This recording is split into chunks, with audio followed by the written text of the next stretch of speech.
Hello everyone, and welcome to the FineBI 7.0 Indicator Center Quick Start Guide. This section is designed to help users understand the analysis path of the indicator center, be familiar to the scope of indicator and dimension calculation capabilities, and master the creation and usage of indicator sets. This course is primarily aimed at data analysts, IT professionals, and project managers who are new to the indicator center or require foundational training on it.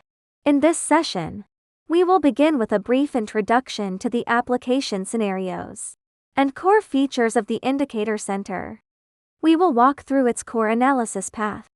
Finally, we will use a target achievement analysis case to help everyone grasp the key workflow of the indicator center. First, an overview of the indicator center. In enterprise data management, IT and business personnel often have differing interpretations of datasets. When designing table structures, IT professionals need to consider various costs, such as data storage methods, update mechanisms, and performance. But business users prioritize data comprehensibility and usability, leads to conflicts and communication barriers. So how can we meet IT requirements while also enabling business users to better understand and utilize data? The indicator center emerged as a transformation mechanism, converting IT requirements into formats that business personnel can easily understand and utilize.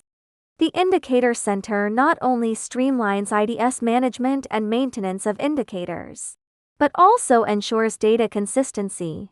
So what does the core analysis path of the indicator center look like? It is primarily structured into 6 key steps. The first is propose a request as the business personnel. Then the platform admin assigns the permissions. Next, add business base tables to data directory. Fourth, the IT personnel create the data models and indicator center. Fifth, the business leader reviews the published resources. Finally, the business personnel can use the data for analysis.